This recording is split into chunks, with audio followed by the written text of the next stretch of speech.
It's the one, the only, the Paul Friends welcoming you to Starfleet Universe On Call. And tonight we have the wonderful voice of Barry Kirk. How you doing, Barry? I'm doing wonderful. Okay, cool. But, wonderful voice. Yeah. Had a little late start because I have having some technical difficulties on my coming end. To you from Cincinnati. Oh, good. Yeah.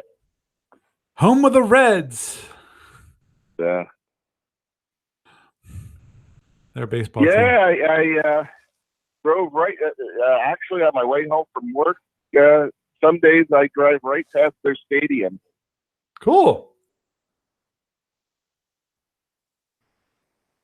Yeah, it's a beautiful city, actually. Mm-hmm. Yeah. I've yet to be since I'm actually my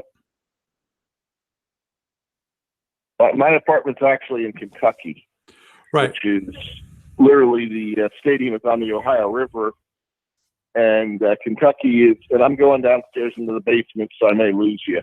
Mm-hmm. I don't know, but yeah. Hang on. I hope you can't hear that. There's a timer going off.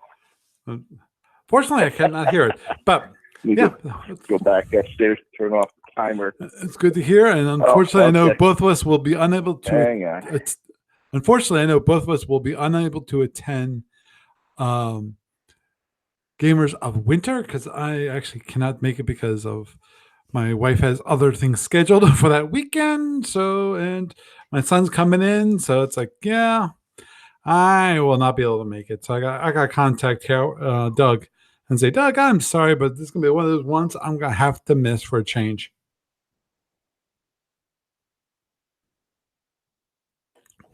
And I'll make sure. Is that this weekend? No, it's next weekend. This weekend is the 12th. They're going for. Well,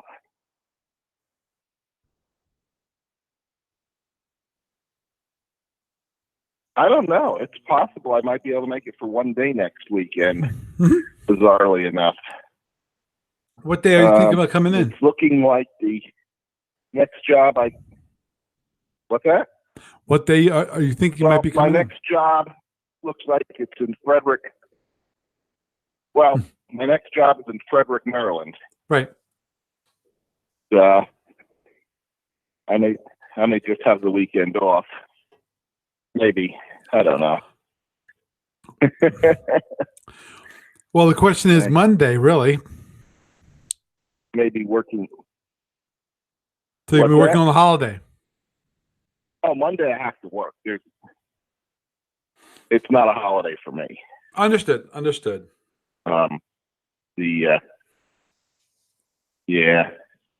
As it was, New Year's Eve was not a holiday for the company I worked for. Mm-hmm.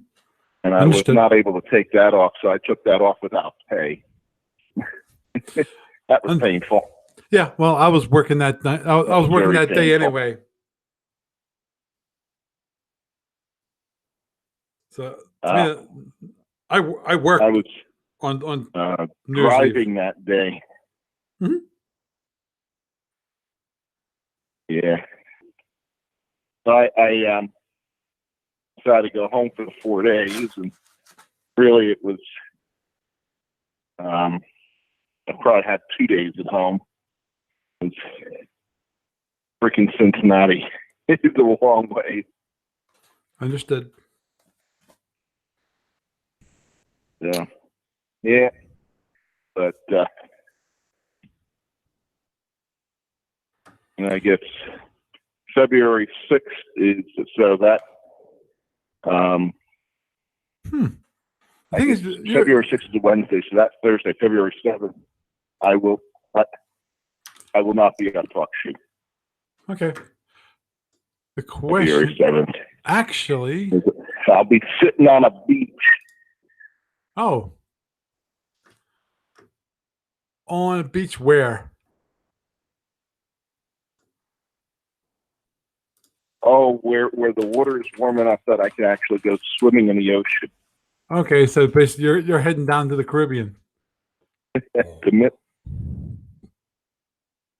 Yeah, Punta Cana.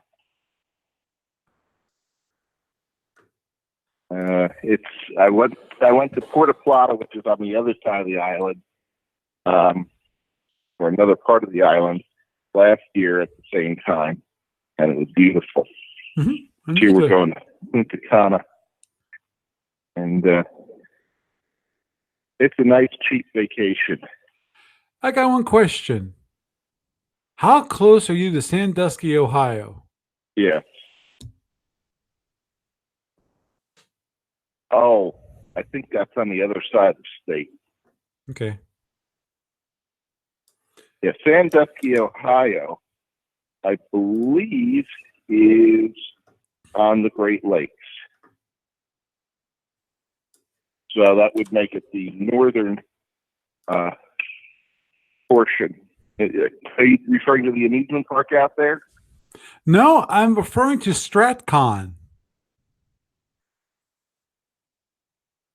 Yep, that's right on the lake. Yep. Well, yeah, it's right on the lake. Yep. And that's the northern side of Ohio. And of course, Cincinnati is about as far south in Ohio as you can get. Understood. I understand that. So basically, you're going from one end of the state to the other end of the state. I was just wondering if you could possibly make that. North to south, it's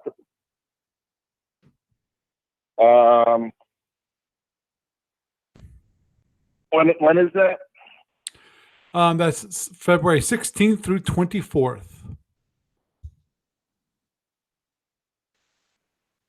Probably not. And the reason I say that is that I'm already on a week's vacation earlier in February. I don't think my boss would appreciate me taking another vacation that soon afterwards. Understood. Just wondering. As it is, I'm probably in July going to be taking a vacation. Well, 4 days anyway, because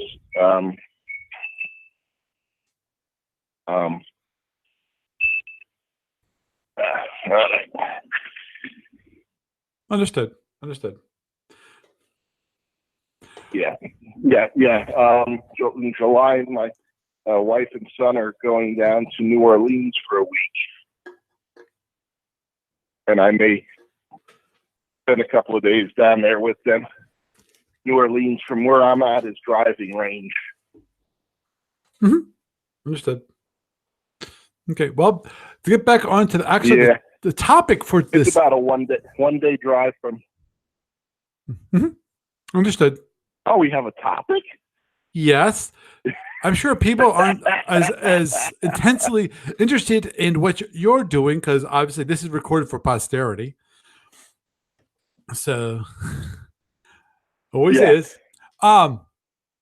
And that the topic for this evening actually is a review of last year's New Year's resolutions for both Starfleet Warlord and SFB Online, how well I did, how bad I did, and what to do about this year.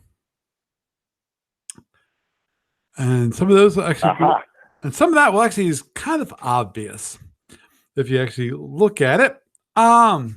Let's go through them. Let's start with Starfleet Warlord, because that was the easiest to find, because I still had an email. The New Year's resolutions for Starfleet Warlord were: number 1, make a web browser-based aid utility.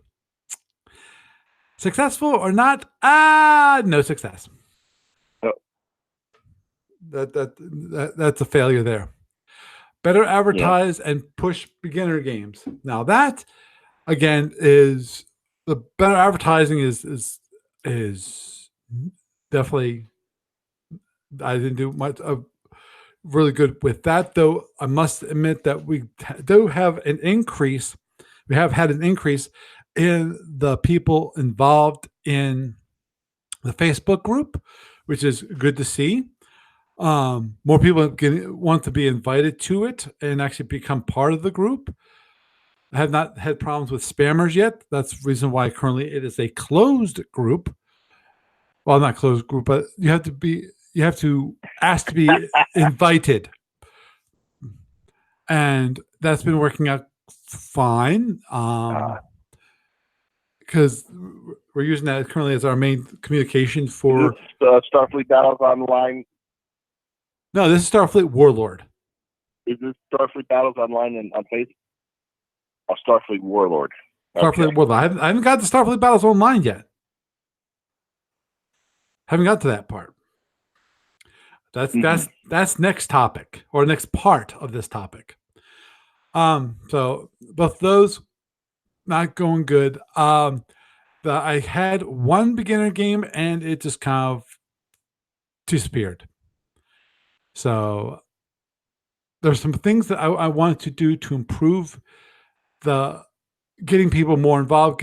I got some ideas on what to do. I have to think about how to get them done. And I think I'm probably going to do is add those onto this year's New Year's resolutions. Some of these are actually going to be related to last year's. Now, my stretch goals, if I got those completed, or at least I felt like I got those moving, was one to work on automated the running of the turns, which would allow me to then speed up the processing of the turns. What I really would like is if I could get every single person that currently is involved in faxing me in the orders or emailing me in a scanned in copy of their orders to go electronic. Have it so they use the aid, or if I get the browser based aid going, use that instead, and have it so they can actually submit everything through that. Right. So then I can just automate the whole process, and boom, we can get these things Makes really sense. just moving. And the only intervention will be me in helping resolving any issues that they have with not getting orders or things along those lines. Hopefully, with automating the process, it would actually decrease that. Well, I wasn't able to do that. Get the engine to work under Linux/FreeBSD/Mac native. Instead of Windows, and that's basically so that currently the engine requires that I run Windows. And also the benefit of that is actually getting it to run on a server itself instead of, especially with that, with the automated process, would just dovetail it together and make it so that people could submit it on the server. I could just press a button, boom, it would go process all the orders and it would go on its merry way. And then, of course, then there's the next level part of that, which is things what I call learner. I've started a new kind of game called learner games. These are free games they're 3x3 galaxies. So they're very small games. And what I just have it is that the home world, the home sector for that person is in the middle. And then they surrounded by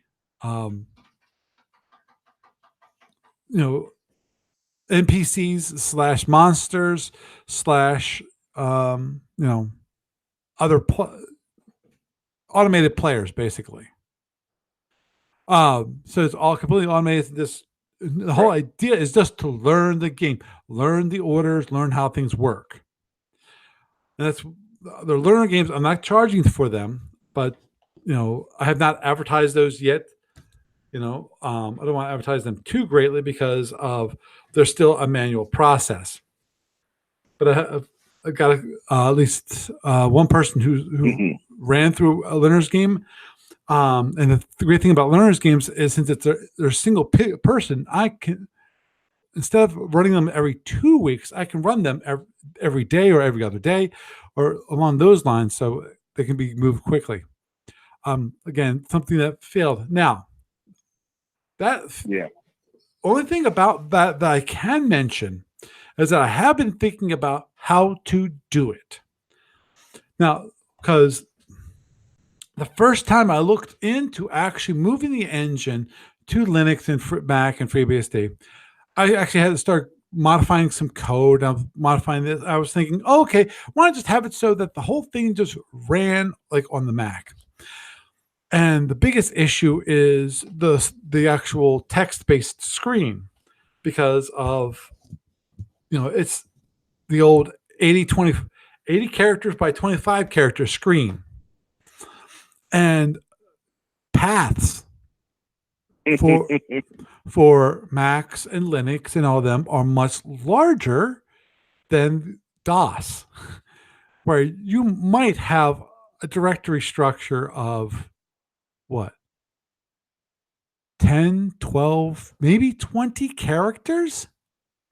It can be larger, but I'm the one running it. Hmm. So it's actually very, very small. So I was thinking about how can I actually do this without recoding everything. And I actually came up with an idea. And that is basically what I have to do is I have to wrap all of the calls to the file that use file system paths, these file paths. And for that, I actually can, what I can do, what I'm thinking about doing is something simple. What I would do is set an one path that you would hopefully be able to pass in on the command line. I got to figure out how to do command line parameters in Clipper. Shouldn't be too hard. I'm hoping. And that then can be prepended. Prepended onto all the file paths and make sure that all the file paths that are currently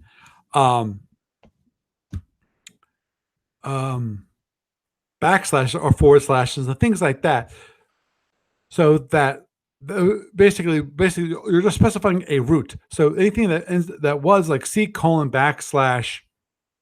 whatever, it then would be converted, change the C:\/ to just be okay. Replace the C: with the substitute of what you passed in on the command line as your home directory for the installation of the Warlord engine. And I figured that's gonna take a little bit of time because especially with the wrapping and all that, I got to see if I actually can specify global variables in Clipper. Because if I can, then it's gonna be very simple. If I can't, then there's gonna be a lot of passing that parameter along a lot of places is going to require a lot of changes. In which case, so I think that would probably make it the simplest to do, because then we can keep the whole old interface without modifying it at all, but we can actually specify a home directory so that we can support Linux and or FreeBSD or Mac, whatever. Basically non-Windows. So it's not done, but at least I have an idea of how to move that forward. And obviously, the whole thing with automated running of a turn, that would also require the ability to accept command line parameters. That's kind of be part of the process. So that's one of those things I have to figure out. And again, I might require a little bit of.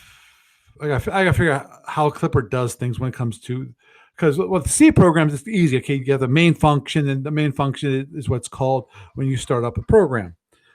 And in Java, same kind of thing. You have a main method, and that gets called when you instantiate that class. And that's the class that you run the program from. things like that. So, unfortunately, I've got a 0 for Starfleet Warlord. Though there is hope, because there is a couple of individuals that were interested in working on an aid utility for Starfleet Warlord. And I told them that basically, they could create it, and I'll give them, the APIs. Actually, I need to talk to them about the APIs a little more. They won't be able to work on until February. Hopefully, these guys can get that done, and I can focus. They can focus on that, and I can focus on possibly the back end, maybe supporting. I'm not sure if they need me to support REST APIs, which would require some work on my part. Because currently I have JSON APIs. They're not REST, but they're JSON. Basically, you pass in the JSON into it's in the post request that you just send into JSON, and then it will process the JSON and then return you back. And it does also supports basic authentication on the server end. So I just have to, and of course, then I have to make sure I can automate the whole process of uploading turns and running of games and things like that. And of course, if I can get it switch over to Linux or FreeBSD or Mac, I can possibly, instead of running them on my local machine, I can run them in the cloud, or the cloud in this case being DigitalOcean, because I have some basic VMs in that I'm not actually using connect into cloud servers like AWS, which I detest AWS, but that's a personal thing. So that's currently the past for that. I'm first going to do the past for both of them, and then I'll come back to Warlord later on in the podcast. Okay. And let me. Okay. Oh, by the way, one minor. It is your turn and Through the Ages. Oh yeah, I forgot. Sorry, I've been trying to keep up. Visit it once a day, because we have in that game we have 3 players, and I'll process my turn, and then of course I know. I would. Yes. I know, that was my bad. I was the first time I had created a multiplayer game, and I didn't know that I had to set up players 3 and 4 as non-existent. Right. And so 2 random players popped in. Well, one random. Crap.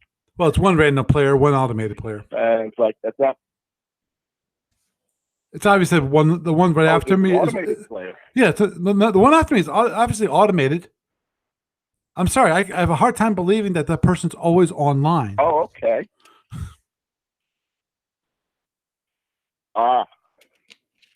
Okay, because every time you make a move, they immediately make a move? Correct. And I'm pretty sure it's marked as... that explains the gearbox next to them. Right, exactly.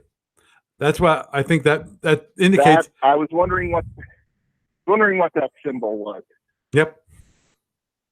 How did that happen? I don't know. I don't know how that happened. My guess is that we had 1 person join. Huh. No one else wanted to join our game, and so it timed out, and so it just added an automated player. So I will get back to that. Or no, there's another possibility. If you resign, I think it they turn them into an automated. That is possible. I was wondering what that symbol meant. But yeah, he must have resigned really early on, because it's always been like that. Since the first time I ran, which I understand it took me a while to get my first turn done, because I'm still fighting with the interface and not just fighting the interface. Understanding the interface, remembering how the game is played. I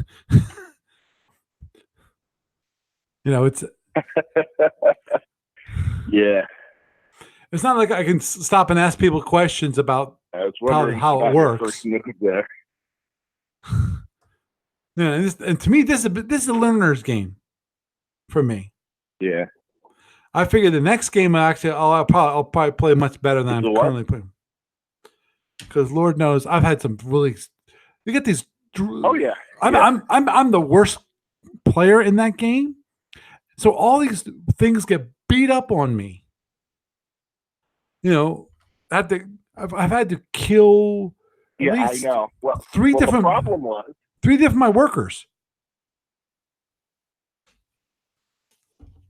So the problem is what? Yeah, I know. The problem was that you had the lowest military, and that makes whoever in this game, if you have the weakest military or the weakest strength, you become a target. Mm-hmm. A target. One is in a diplomatic action. If somebody has ceded the deck, well, there's no defense against that. It can. Oh, understood. And so, and the other thing is weakness that somebody uses aggression against you. Yeah. Oh, It's, understood. But yeah, well, yeah, you'll. so yeah, so I'm being beat up on. I'll probably lose this game really well. So we'll just have to see how it all plays out. But anyway, getting back to the topic for this evening, the SFU Online New Year's resolutions for this past year. The first one was to complete the conversion of the ship definition for 2/3 generation. This did not happen. We got to 72.8%, and actually, as I just stated in the news portion of this, there are. I've actually did a quick look see at the library of things that have yet to be converted. Mm-hmm. A lot of them, I don't think we can currently convert without some really big help from Steve Cole. I'm not sure if he'll do them. And that is a lot of them are Omegas and LMCs. So we'll get to those when we get to those. I think then after we get done, as much as we can do.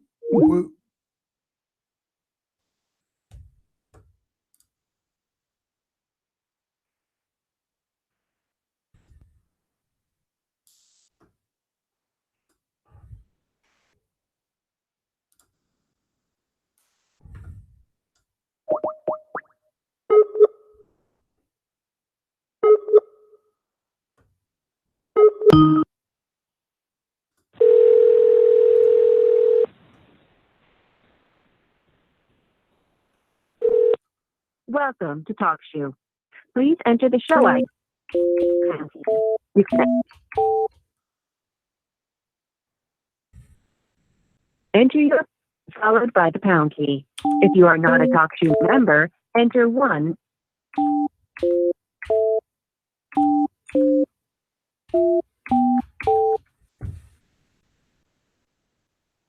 Your PIN.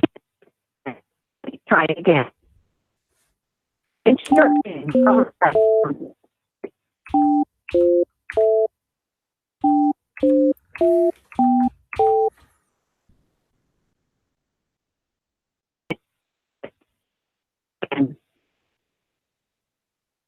followed by the pound key. Enter 1 followed by the pound key. To get access to all features, sign up for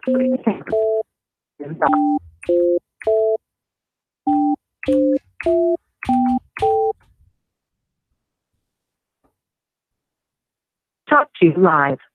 This episode is being recorded and streamed live on TalkShoe.com. Please press 1 to accept and enter the online studio.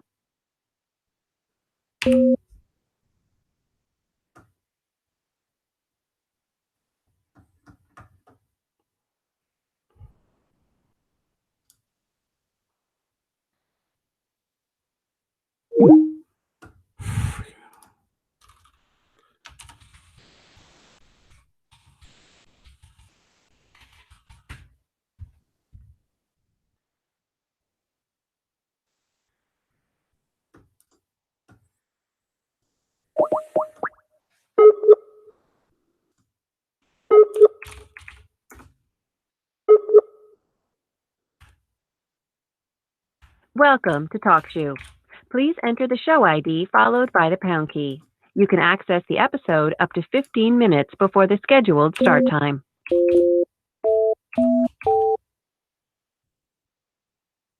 Enter your PIN followed by the pound key. If you are not a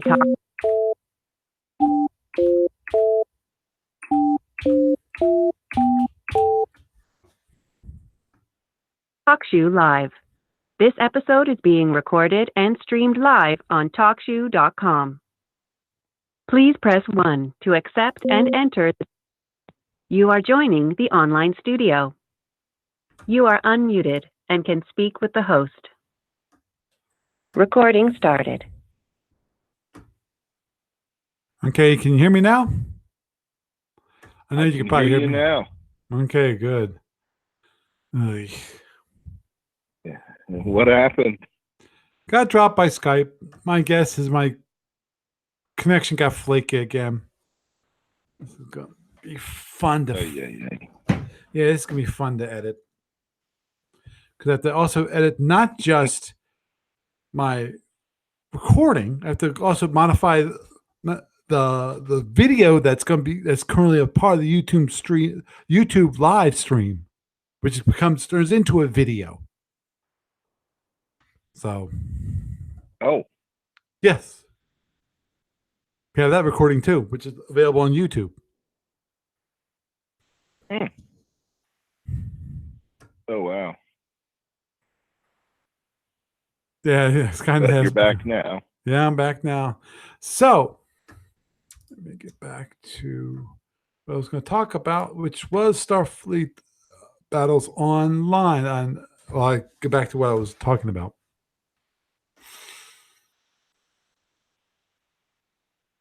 Okay. Do you want me to go back to what I was talking about? Or? No, I needed a pause so I know where to edit. So just be quiet.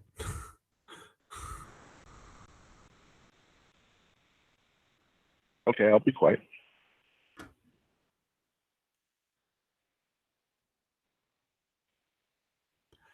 Okay, next thing we wanted to do is actually that didn't quite go, which was add the ability to watch games on the web browser, which I think would be a great benefit because one thing that was mentioned by Patient Zero on the YouTube, those comments, which was obviously the streaming of live games.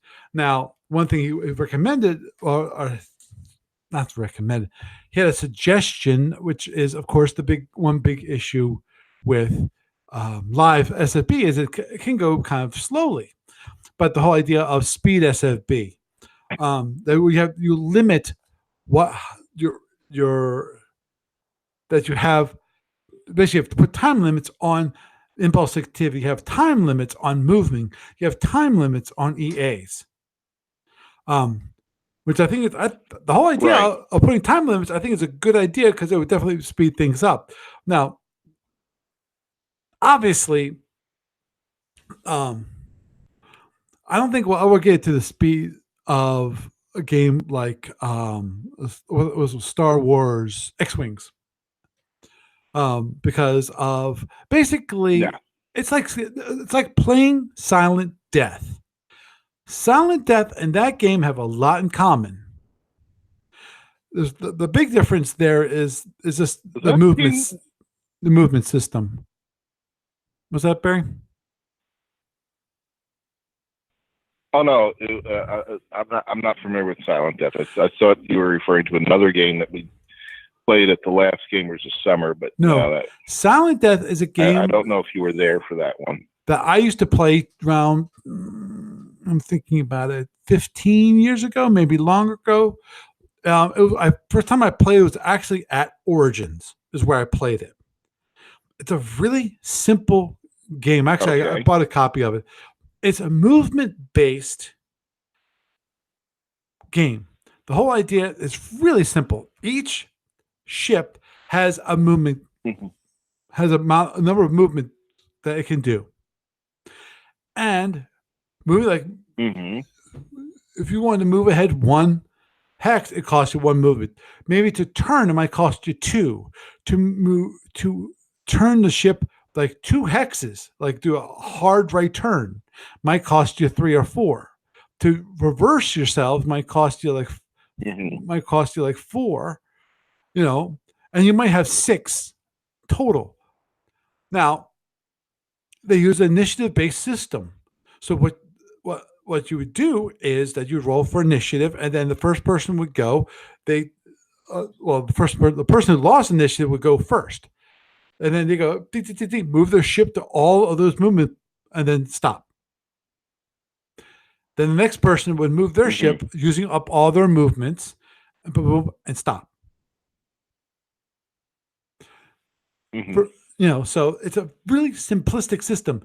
Same thing happens with X-Wings. X-Wings is a little different in that you have a maximum amount of speed you have, and also going that speed, you have what happens is there is a kind of turn mode.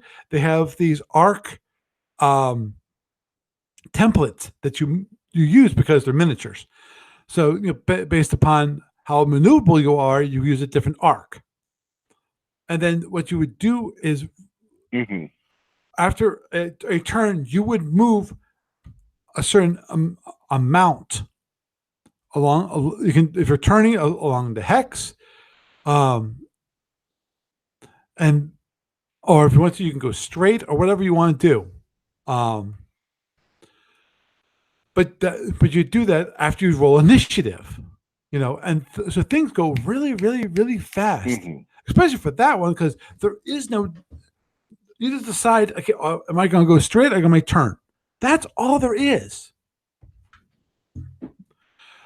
Starfleet battles, you're making a decision every single impulse. Even if you're switched over to FedCom, you're making a decision every single impulse. And in FedCom, it's called subpulses. You're making a decision. Yeah. Yes, there are certain decisions that have been removed from you. Things like, speed changes. The only time you can do a kind of a quote unquote midterm speed change in SFB terms once every 4 subpulses. But every subpulse that you move, you have to make a decision. Am I going to cancel that movement? So there's still a lot of decisions that have to be taking place, and therefore it takes a lot longer. And I have not tried this yet. Yeah, FedCom does streamline things, and FedCom is a little more streamlined than Starfleet battles, but not much. Exactly. There's no energy allocation, or very minimal, and also you don't have to make a decision every impulse whether you have impulse activity. Right. It's only every 4th impulse. Yeah, but at the same time, so that helps. Come on, Barry. Let's be honest about this. When it comes to Starfleet battles, whether you're going to be doing impulse activity most of the time. Let's say 75% of the time, that impulse, whether before you even move, you know whether you're going to be doing anything or not. That's why we have this whole thing. Most of the time. Right. That's why we have the whole idea of zip in like SFB Online. Yeah. Or even in tournaments, on real life, where you say, "Oh, you're gonna zip." Okay, yeah. Okay, who moves? Okay, you move, then I move. Okay, boom, boom, boom. Okay, you move, then I move. Boom, boom, and you keep going until someone says, "Okay, wait, stop." Okay, now we gotta slow down a little bit. But again, there is no need for waiting.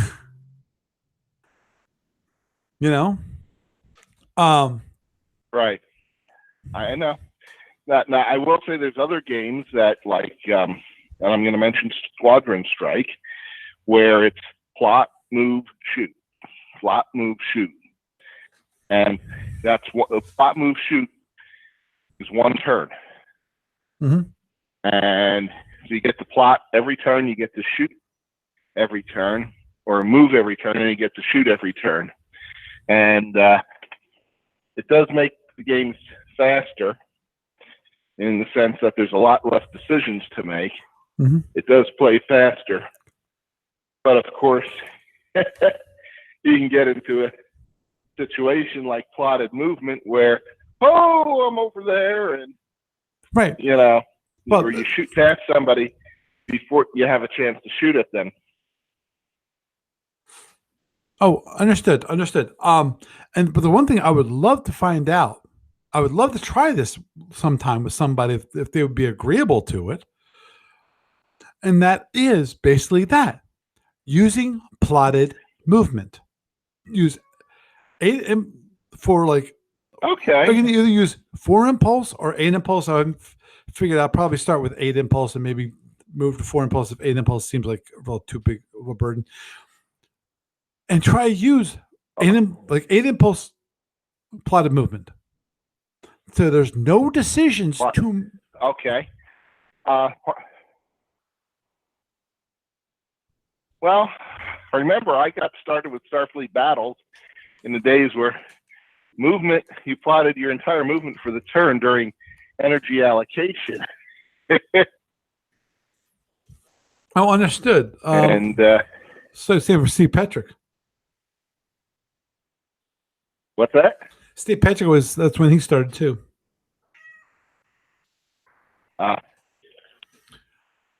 But yeah. Yeah, so because here's the thing. Here is always my question about plotted movement, and it's one thing that I really would like to have someone to test the theory out with. And here's the theory. Yeah. Now it's going to take the hard part is going to be it's going to take a few times playing the game this way to actually know whether it speeds it up or not, and that is. Right. Does the amount of time taken to do plotted movement, is that greater than it would take to do the individual decisions along the way? Individual decisions. Yep. Yeah, because it certainly takes more time to plot the movement for a whole turn than to decide which way you're going to go on an individual impulse. So, but the question is it 32 times the amount of time? Oh, agreed. But I would really like to have someone around that would actually be willing to try it. Now, right. Now, obviously, it was probably the easiest way of doing it actually would be in person. Because then the person can write down the instructions on a piece of paper and then just follow those instructions. Well, I will say one thing about plotted movement. Mm-hmm. It does change the nature of the game in the sense that it makes plasma torpedoes much more powerful. Understood. Well, it makes taking weapons in general more powerful. Webs become more powerful, yes. Andromeda's actually become more powerful. The displacement device becomes very powerful. Understood. And that's the reason why I would be, I'd want to try both 8, and then if 8 just seems to be too much, do 4, because 4 is like FedCom, where you don't get much. Yeah. Right. You don't run into the same issue that you get with 8. Yeah.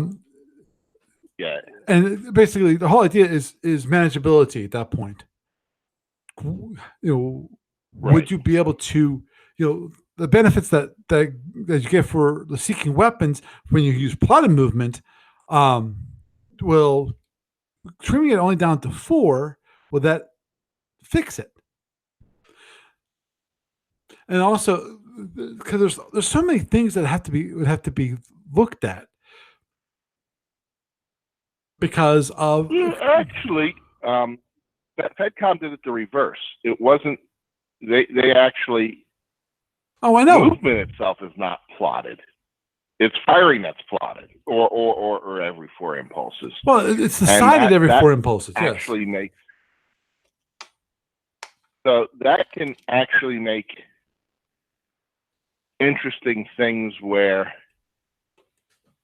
especially if you're at close range, it's like, okay, crap, we're going to be passing each other. Now that's when you start spending energy to decelerate to maintain the correct facing to fire your weapons. Right. Or say, oh, I'm going to go right past you and get in behind you, and you didn't get a chance to shoot. Right. Which, again, that's one of the things that an idea I brought up a couple of years ago now, probably a couple of years ago, and that the whole idea of basically play by email FedCom, where it was basically speed FedCom. Pretty simple, pretty basic to do. And that is, you would plot all your subpulses, the cancels, and you can still do movement cancellation, but you still have to plan that, and turns and all that kind of thing for all the subpulses. You both would have to submit what you're going to do. Boom. So the whole idea of initiative when it comes to that would disappear.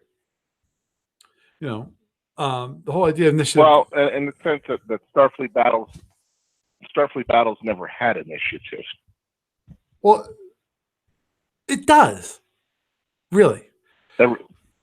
Everything's simultaneous. No, it's not. The Starfleet battles, when it comes to Starfleet battles? Yes, the Starfleet battles. Let me explain. When it comes to initiative, it's defined by your speed. If you're going faster, you go last. Oh, yes. Yes. That I forgot about that. Yes, your movement is initiative, but your firing is. I was thinking for some reason I forgot about that. I was thinking about impulse activity where there is no initiative. Right.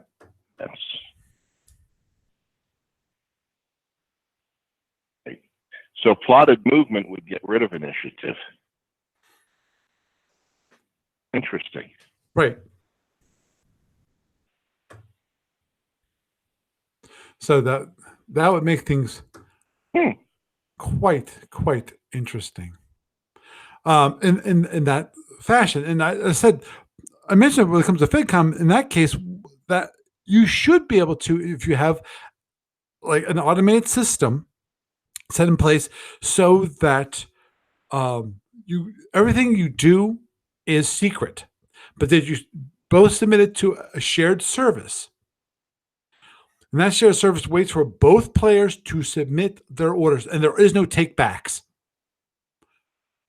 There is no mistakes. Right. If you make a mistake, you make a mistake, boom. Now, if you try to fire a weapon that you already fired, okay, well, nothing happens. But if you try to fire that you cannot fire, of course, nothing happens. But that might, and that's fine. If you try to do an action that's illegal, that doesn't happen. Well, that's interesting. Right. That's interesting because if you get rid of initiative on movement, then one of the big advantages for going faster than your opponent goes away. And that means that going slower means you have more. Obviously, the person who's going slower has the advantage of more power to do other things than move. Yeah. So, but you lose the initiative. Right. But here's for movement. Right. And that initiative for movement is huge. Right. And that's why. So people are willing to Yeah, people are willing to spend a huge amount of energy that they would rather have spent on weapons or shields or other thing or tractors or whatever. Instead, they have to spend it on movement to keep up to have a higher initiative. And if you say, "Nah, there is no initiative anymore," you'll see ships. I suspect you'll see ships go a lot slower. I'm not sure if I agree. Well, okay, this is going to be for FedCom only, because see, the thing is with FedCom, the only benefit that you get from going slower is that you might have some additional power to do some additional things. But unlike SFB, going slower doesn't give you more power for more defense. Because in FedCom, you're battery limited. Barely limited to the amount of reinforcement that you can do. Yep. Yeah. And that's, in that case, speed still matters. Because you can still outrun things. You can still outmaneuver your opponent.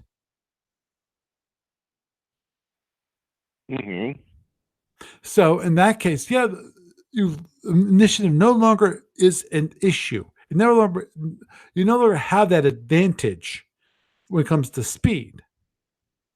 Right. But still, speed, turn mode, all that stuff still matters. So, right. Definitely one of those things that I definitely would like to look into. Let me just mention the stretch goals were either to finish either the Starmada or Starfleet Marine plugin, or update the infrastructure as a service to be more modern in nature. This would be a back end change that people would not see in theory. Yeah. And to that degree, none of them were completed. The amount of conversions actually were up from last year, which is, I think, gives me like a quarter point on that. As I just reviewed for, really quickly for people, how things stood. At least got that part, the step one for that process completed. Though I have to do a little more comprehensive process of actually looking through the actual 3D conversions. So I have to wait and see how that goes on. So those are the New Year's resolutions and how well I did for this past year. And let me just see if... Yes. 262. Do you have anything to say? No, Paul, just logging in and listening for a change. Okay. Then I'll mute you again. Then, how are things going? Oh, I'm sorry, what was that? Just asking Barry how things are going. This is Ken Kaczynski. Oh. I haven't made it to Schenectady lately, so. I haven't been there either. I've been new job. It's been keeping me away. It's 95%. Well, it's supposed to be 95% travel, but I'm having the worst of all worlds in that I'm out here in Cincinnati and I'm not on the road, so it's costing me more money and I'm not able to expense it. Sorry to hear that. It's like when I'm actually traveling for the company, that works out well. because I can expense all my hotel rooms and stuff like that. Here I am in Cincinnati, and it's like, well, I end up eating out all the time because it's not so much fun to cook for one, and that gets expensive. And if you have an expense account to pay for it, that's not a problem. Yeah, I know how that goes. Used to be on the road a lot. So I'm up in Milwaukee now. So You're where? up in Milwaukee. Okay. And I realized everybody moved away.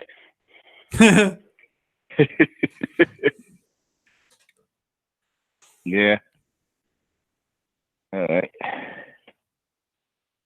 Hey, Paul, I got a dumb question for you. Okay, then I'll probably have a dumb answer I for you. downloaded the client. Yes. I downloaded the client. Where are all the def files? What def files? Or are you not get those until you have a subscription? One, you don't get them until you have a subscription. And two, we no longer download them. They're accessible via the library, and you basically they'll download them on demand, and they'll keep them in memory, but they never save on the file anymore because that too many people stealing basically the defs. Yeah, they were basically taking it and saying, "Why do I have to buy the SSDs when I can just download them for free?" And yep, no, I understand. Yeah, and I understand that there's a lot of there's some copyright issues there, and yeah, Steve, Cole, and others have spent much time and effort building those ships and creating them. It's their intellectual property, and that needs to be protected. No, I understand that. Yeah.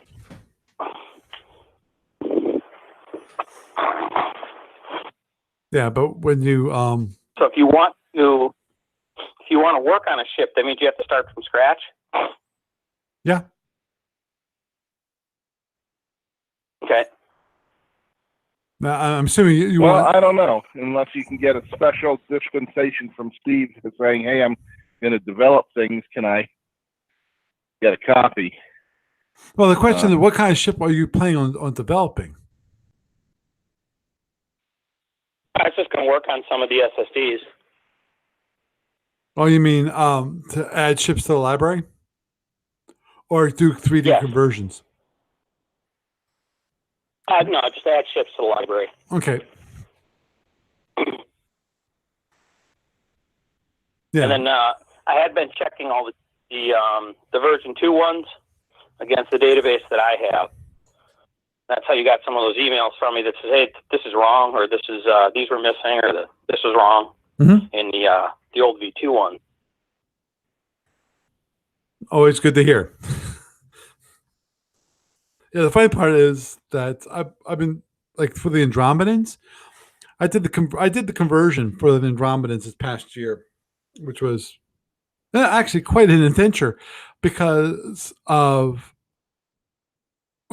as a process of doing these 3D conversions, we've discovered that some of these ships are just so wrong. Not on the graphical image, not the graphical image, but what was defined to be for that box. Those have been so wrong. Oh. Mm-hmm. To the point where they're supposed to be. Yeah, well, things like, we've got 40 shield number 1 boxes, and there's only 30 boxes there. And there's only 5 boxes of shield number 4 on the back end. And we found out that half of the shield boxes were instead of being specified shield number 6 or shield number 4, they're specified as shield number 1. Ah. I found a bunch of that in the old V2 stuff, and that's like I said, I sent you the errors when I found them. Mm-hmm. And you'd always send me an email back that said, "What? Huh?" Yeah. But that's okay. Oh, well, of course. I'm surprised. Invariably, I would investigate and I would fix them for the ones I found, or the ones that were found. But but the thing is, the one thing I was going to point, I'm basically pointing out, is that there were some ships that were part of the library that were never, ever, ever used. They were never played. Well, that makes sense. There were so many ships in that library, and not many of them. You figure that 90% of the battles used 1% of the ships. I think like 10%, but yeah, That's probably fair. yeah. So you've got, that's the part of the problem is that, you buy an SSD book because there's one ship you want, and there's 37 ships you'll never use. But you end up buying the whole SSD book because you want, like, a D7. Remember the original D7C? I think you had to buy a whole SSD book if you wanted that particular ship. Mm-hmm. Oh, one thing about Ken is that most probably Steve Cole would like you to create third gen SSDs, which can be done. Right. Just need to email me what ship you want to do and see if we actually have a background image that you could use to actually create the SSD. Because Steve Cole has sent us. I'll email you some other ideas. Yeah, because Steve Cole has sent us a bunch of. Now, the one thing that we have been removing from the library are the conjectural ones, the ones that were never really part of, the actual product. Anything that was playtest or conjectural, we've been removing from the library. Okay. Like the Because they brothers that. of what's it? Brothers of something. Anarchy. Thank you. Yeah, Brothers of Anarchy. Yeah, Which one? Brothers of Anarchy. Like converting Andromedans into like wind ships, or Lyran ships into hydrants. So you take a Lyran ship and you basically put hydrogen weapons on it? Correct. What's the point? Well, it's just one of the articles in the captain's log. Yeah. That they did for multiple captain's logs where they would do these conversions. Yeah. Steve put an article in one of the captain's log because he forgot that he told Patrick to do it, and he kept on, doing the conversions, and then he submitted them, and he's like, "Oh, I thought I told you to stop." Oops. So. Yeah, well, that whole thing reminds me of midterm speed changes and how complicated they got to be. And when we finally actually got Steve Cole involved, because Steve Patrick was trying to interpret what Steve Cole wanted for many years. So he came up with, he'd come up with this and go, okay, here's the interpretation of that rule.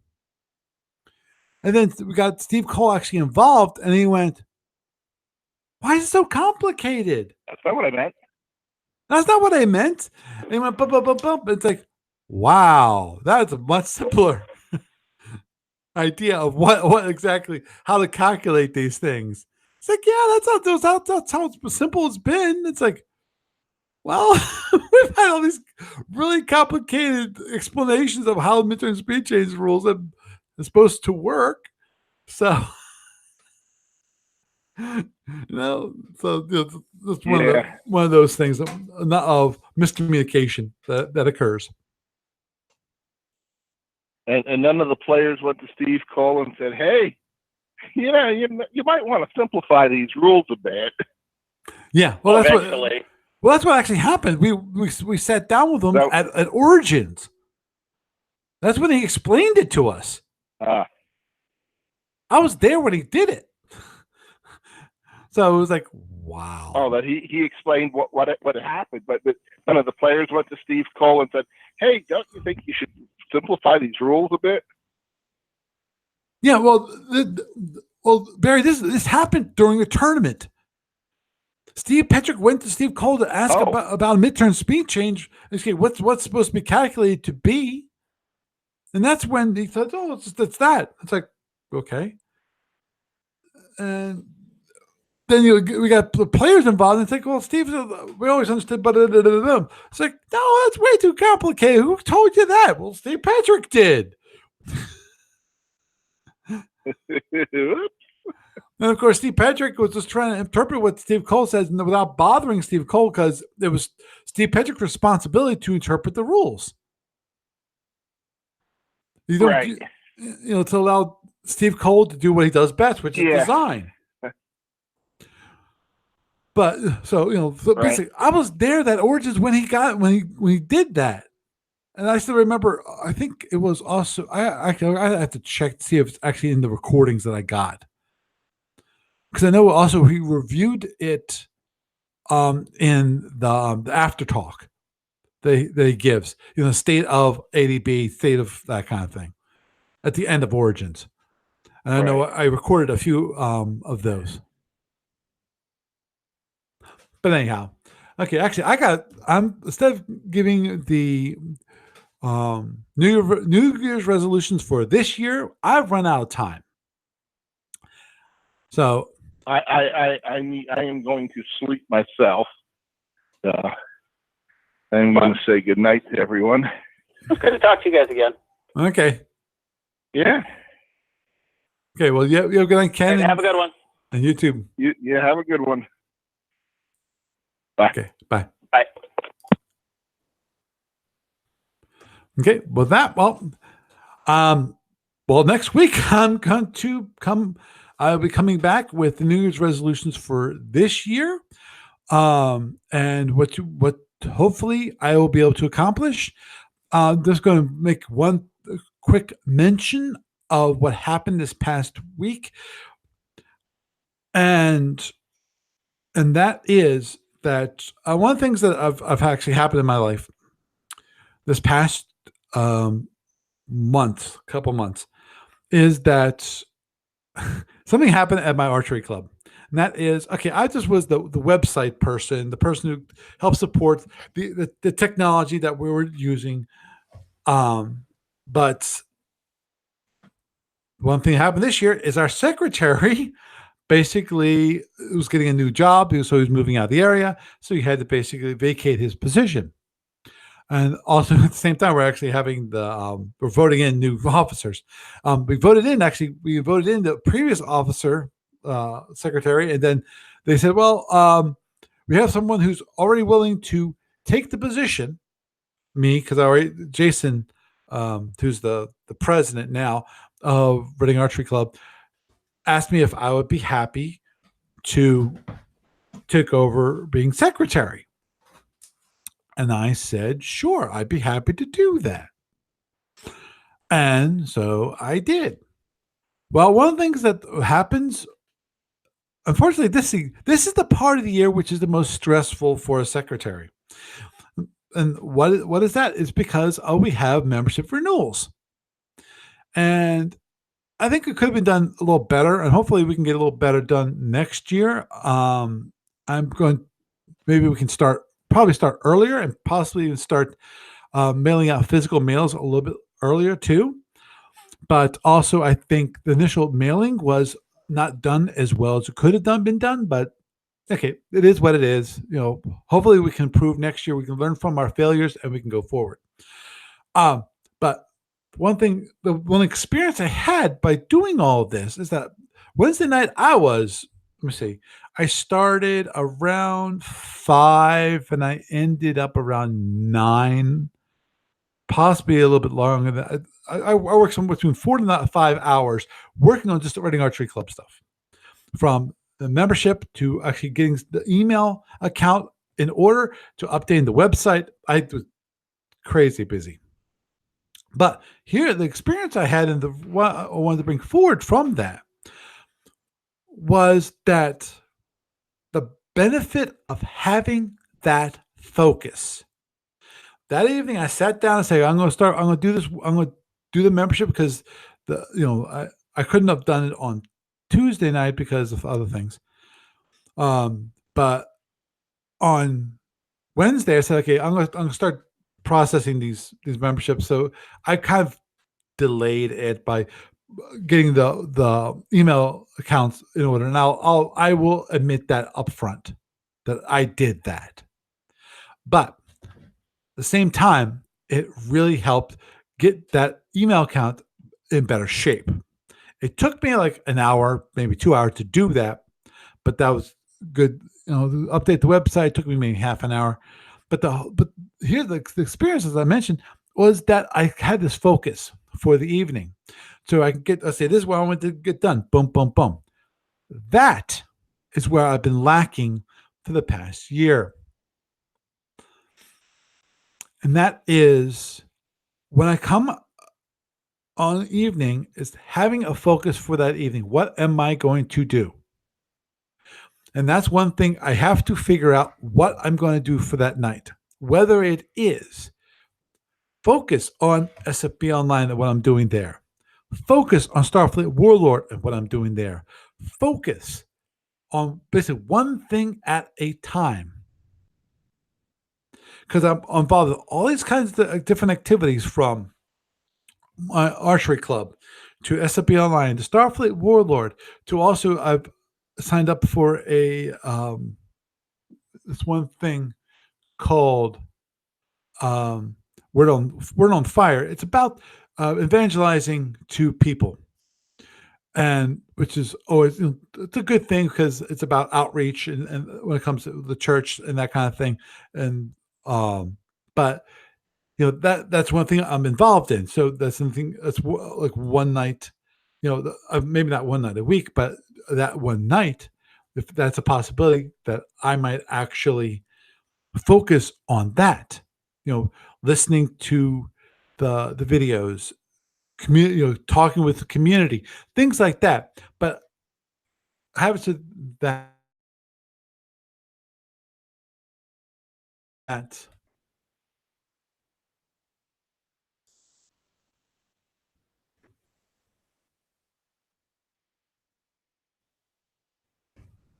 so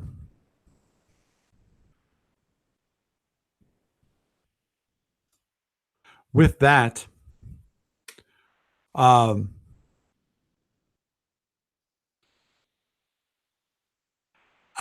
would, that's what I want to see if I can do for this next week or so, is practice the whole idea of focusing for that evening, or for that day. Well, mainly for the evenings, after work. What am I going to be focusing on and trying to move forward from that? So with that, we're going to have a nice little discussion about what happened in the past year, what went wrong, and a little talk about some of the ideas for improving things for the upcoming year. A little bit, though. I have not talked about my actual New Year's resolutions. For this upcoming year, and obviously some of those might change, but we'll have to wait and see. And with that, I am Paul Franz, and I bid you a good night.